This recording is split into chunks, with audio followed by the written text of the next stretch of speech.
was wrong. A few days later, Shelley took me to Hook's, a drugstore in Anderson, which is the main town on the outskirts of my hometown of LaPel, to buy a second test. And from there, we went directly to the gas station down the street so I could pee on the stick in relative privacy.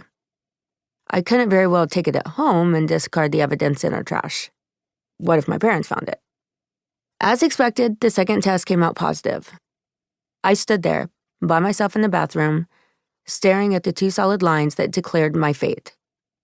I was like a deer caught in the brightest headlights, frozen and frightened, unable to retreat or advance. I squeezed my eyes shut and willed one of the lines to disappear. No such luck. My intuition had been spot on, which was shocking and terrifying all at once. It's one thing to have a strong hunch. It's another to hold the verification in your hands. To see it in black and white, or in this case, pink, and to know that exactly what you dreaded had become a reality.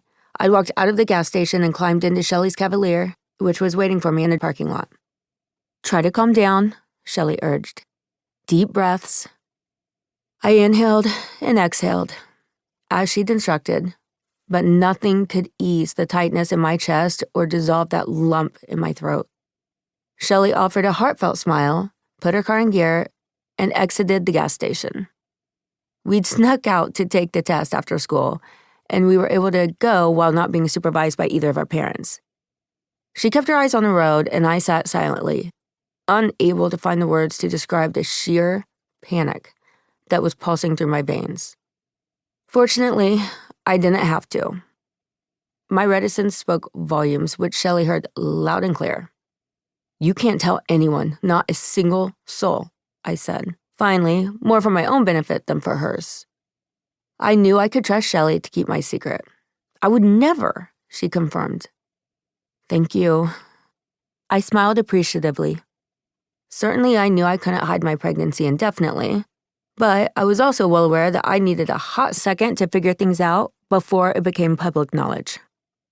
And before I told my mom and dad, which was the most daunting prospect of all, especially since my sister Sarah had gotten pregnant just 6 months earlier.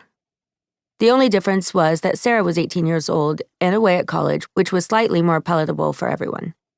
She chose to keep her baby, a girl named Rebecca, who's now 28. She also chose to drop out of college, engineering school in Ohio, to marry my brother-in-law Steve and have 2 more kids with him.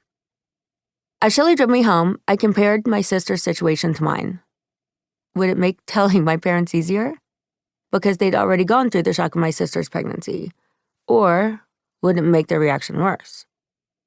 I stared out the window at the passersby going about their day, most likely without a positive pregnancy test to agonize over. I would have given anything to return to that state of normalcy, to have my greatest concern be the upcoming math test and how much homework I would have to endure that night. Things that had once seemed so important were suddenly frivolous by comparison. Once we arrived at my house, I took another long, deep breath and then forced myself out of Shelley's car. I told myself I had to bury my worries for the time being while I formulated a plan. Easier said than done. As I passed through the motions of my evening, the baby in my belly was all I could think about. I was a cheerleader at the time, and the most pressing issue I had to deal with was our impending competition that weekend. It was a big one, and I couldn't back out of it a few days beforehand. If I did, I'd need a solid excuse, and divulging my situation to even one more person was simply not something I was prepared to do. Sure, I was nervous that a false move could hurt me or my baby, but I couldn't let my teammates down. Disappointing people is not in my DNA. I kept my head down and focused on school and the competition for the next few days. Luckily, we both made it through the competition unscathed and with my secret intact. With this first challenge under my belt, I knew I had no choice but to figure out my next move. I'd already concluded that, in my case, an abortion wasn't an option. I understood it would be the simplest solution, an easy out, if you will. I'd had friends who'd had abortions, so it wasn't entirely taboo or even off limits, but I just couldn't wrap my head around it. And it wasn't purely because I'd been raised in a staunchly Catholic household. I firmly believe that women should all have the right to choose and that every circumstance